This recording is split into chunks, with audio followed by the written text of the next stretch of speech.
And we're talking about all that, and then there's family involved as well. Yes, I'm married and I've got a daughter. Okay, Alisa.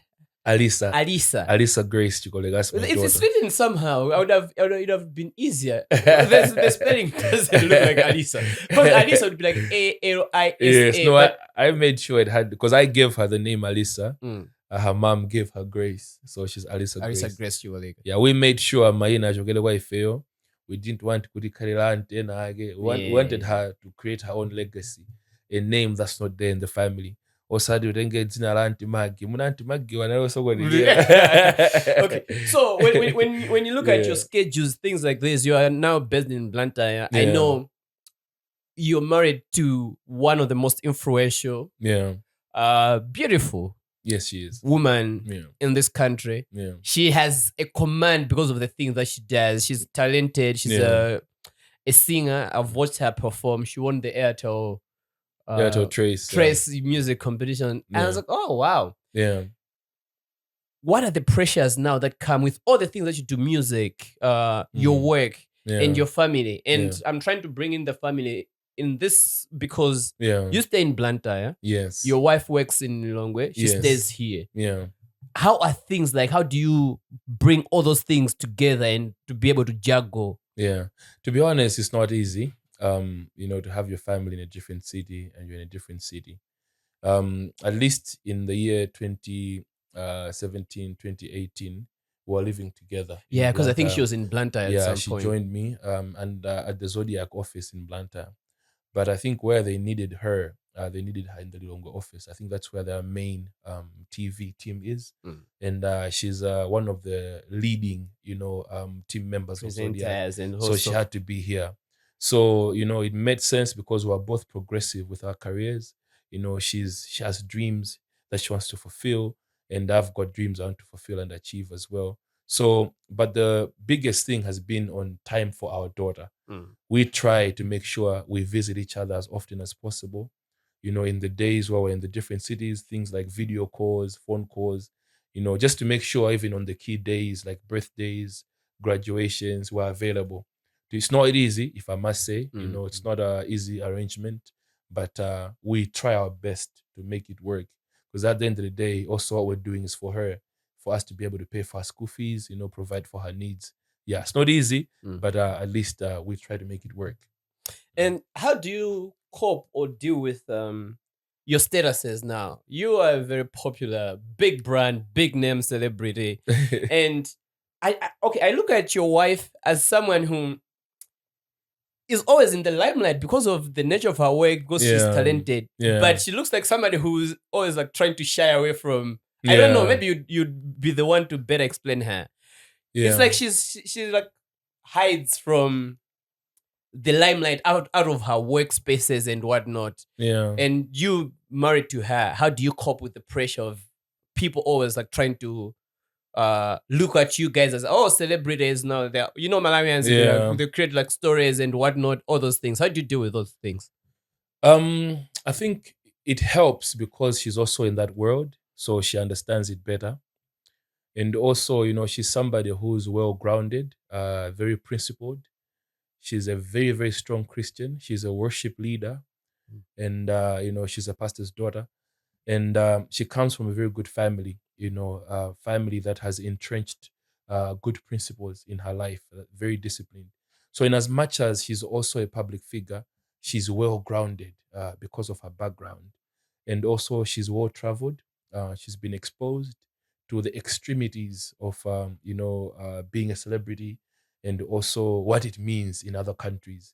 So it makes her to understand, what I'm going through and how it would affect the marriage and also how it would make it work. So I feel because of her family background and also her own personal principles and discipline, it makes it easier to better understand. I know I'm in Blantyre. She receives, photos. Your husband there. Your husband is at blues. This time. There he is. Yeah. She receives messages. So, but because, people don't understand the relationship we have, zimatega kuti ndatsanzika. She knows I'm there. You know, maybe we just video called. She knows where I am. She knows who I'm with. You know, so by the time people are going with such messages, you know, for her it's a bit of okay, cool. Oh, aluminium, but she knows already. Yeah, he said it's You good. know, and also, you know, I'm in a space whereby, you know, things are amplified. You know, I can be driving around with a workmate, a relative, or a friend who's of the opposite sex. Obviously, you know. So she understands that things can be amplified, you know, whether it's true or not. But because of the space that I'm in, you know, it's easy for her to get a lot of stories. But it was going to be difficult, maybe, if she was just an accountant or an engineer or a lawyer who's just focused on her career. Could analog, analog. You know, I make music that's for both females and men, and people want to show that appreciation. People can come to want to pose with on a picture with me. People can want to come and give me a hug, give me a greeting, you know, just to talk to me. Doesn't mean if somebody takes a picture or that's happening, it means something is going on. You know, so at the end of the day, you know, it helps to be with somebody who understands your persona, who understands, you know, the space you are in and what comes with that space. It helps, you know. So I'd encourage people to fall in love or to, you know, to formalize relationships with people who understand them in that way. Yeah. Okay. Talking about that, as a celebrity, you have said you drive around with people Yeah. see you with girls, you meet fans and all that. Yeah. In the song Bum Tea, Yeah. you coined a line. There's a line that you coined. I see it coming. And a lot of people, when I said, we're going to talk to PHYZIX, people are like, can you ask him about this? Tima Bebe Chicken. Yeah. I never knew Bebe Chicken would be. Bebe Chicken used to be those things that we would buy in the shops, but it actually like came out now as Bebe Chicken in the Agazi. And you say Tima Bebe Chicken in TJ Red, and people now think PHYZIX. I mean, the PHYZIX. What my Bebe Chicken? Oh wow. What do you tell me about that? Okay, you okay. Let me tell you. In society, we call girls chicks. Yeah. A chick is a baby chicken. Yeah. Think about it. Yeah, like a small chicken is called a chick. Yeah, we call girls chicks. They're all chicks. Let's go talk some chicks. We call them chicks. So for me, I'm a hip hop artist. You know, I'm about double entendres. I'm about bars, metaphors, and what have you. So for me, it was just another way of saying chicks. Yeah. So it was also at a time whereby kanamba kuchuka ka phrase wanina kuti mujera. So like kuti, you know, like you're doing something so well, you know, that you're gonna get attention. You know, which others would like literally translate to like actually, you know, sleeping with a girl or something, you know what I mean? But it actually means getting attention or janchan. So for me, around that time, that was around 2014, was when I was making the transition of like making more lady friendly music. Okay. You know, so it was like, okay, cool. I'm getting in a zone whereby the girls are gonna like me. Yeah. They do. But I was like, at that time, I was getting into that zone. Good, okay, I'm gonna make more lady friendly music. Because at the time when I was Gamba, Chola Pizza, it was more of hardcore hip hop. You know, which was mainly for the guys. It was full of energy and whatnot. So I was like, okay, cool. I'm growing as a musician. I need to make more mainstream music and more lady-friendly music, which is like mass appeal. So it was like, oh, cool. I'm going to get in that space now. So it was like a declaration. Good, okay, I'm going into the space whereby girls like my music.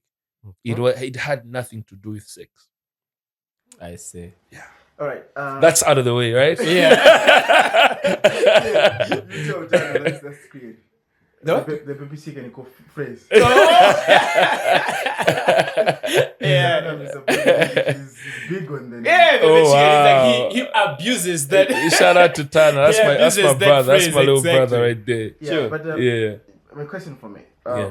About your family. Yeah. There have been stuff. I've seen it on Twitter. Yeah. That you guys have divorced. You guys have separated. Yeah. And all those things. I think this is a good platform for you to address that. Yeah. Because people look at you guys, one of the beautiful couples. Yeah. But that has been coming. What's your reaction to that? I think like any couple, we've had our own fair share of challenges. And being a couple in the limelight, a famous husband, a famous wife, you know, there's always room for whereby things will get out and they get blown out of proportion for the sake of traction, you know. So, like any couple, we've had our challenges.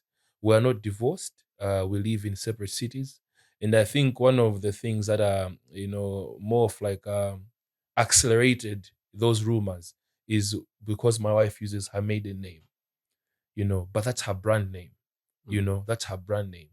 Angelina Jolie never changed her name when he married Brad Pitt or any other guy. You know, that's her brand name.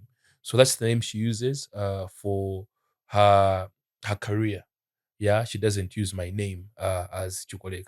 But if you go to her passport, you see her name, the name that's there. You go to her driver's license, you see the name that's there. The school that she's doing, you see the name that she registered. So in the important documents, that's the name she uses. But as a brand, you know, it's difficult, you know, to change a name as a brand.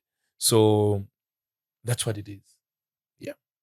And I think the other thing that also accelerates that, which was something that I was going to come through, but I'm going to connect these two, Yeah. is because when you're in the city, you post that at Marvel Boutique. So people are like, why is he sleeping at the hotel when he has a house? I'm a brand ambassador.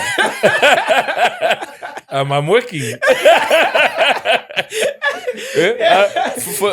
For example, my brother KOK stays in 49. Yeah. He's a brand ambassador for Pebbles Boutique And in 49. Like, how? Okay, sorry, bro, to put your business out there. But that's just an example, right? He stays in 49. Yeah. Brand ambassador for a hotel that's is in 49. Like, when are you going to use this? At least I'm in Blantyre and I'm a brand ambassador for a hotel that's in Lilongwe. Yeah. So I'm working, guys. Cool. So yeah, my next point was going to go to the ambassadorship deals and whatnot. Yeah.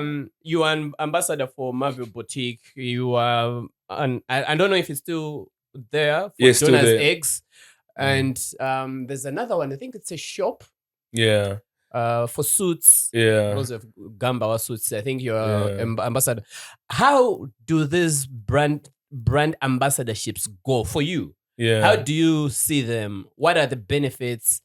And do you think they're actually like supporting your brand and Yeah. also your bank account? Yeah. I've actually been blessed in terms of like brand ambassadorship deals. I've actually had to turn down some because I knew I would not be able to deliver.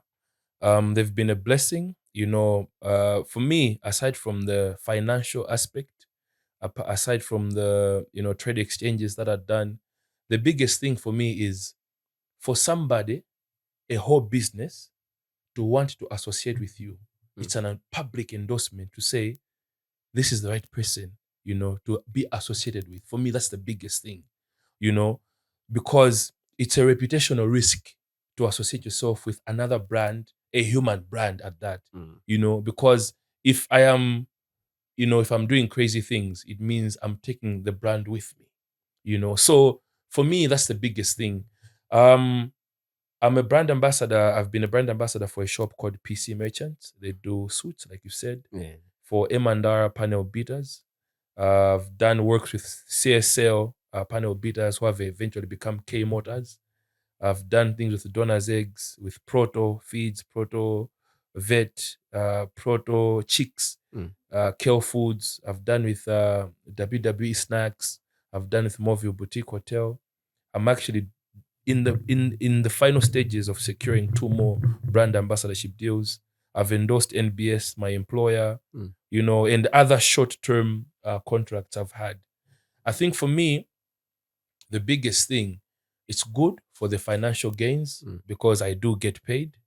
It's good because I also get to access to services provided by these businesses. And also, it's been easy or possible to get these deals because of how I carry myself. You know, I believe I carry myself as not just as a musician, but I carry myself as a professional. And also, to stay away from scandals. Rumors will always be there. I mean, if you're famous, you're famous. Rumors will always be there. But there should not be, scandals that can be proven. Yeah. Or problems that can be proven to say, hey, awawadi analezera amapanga ndeu amatere ndipo ndi zithunzi ndi mavideo ndi awa. Yeah. Some of us, we don't do such. I'm not saying I'm perfect, but you need to understand in the space you are in and how you need to carry yourself. And also, secondly, brands look for people who can articulate issues. People who can have a conversation, people who can endorse your brand on media, on social media, in a newspaper article, in an interview, people who can sell for you. Yeah. People who also buy into your brand to say, okay, we're a hotel. He believes in our hotel. He understands our hotel. If Zodiac came to him and say, tell us about Movie Boutique Hotel, he'll be able to articulate and explain. So brands are also looking for people who are able to say something. So me, I'm a marketer by professional, a trained public speaker. It also makes it easier for me.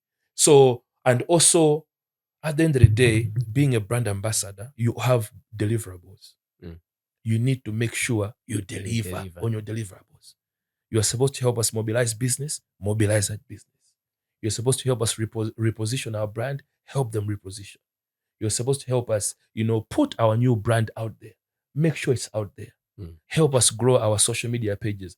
Do grow those social media pages. So if you've got those reports, those proven success stories, when you're going to brand B now, you're done with brand A, it'll be easier for you to get the brand B deal because you explain your success stories with brand A. Yeah? So it's always good to take account. Good, okay. Ndugu yangu obale lero, let's say, for example, I become a brand ambassador for Airtel, for argument's sake.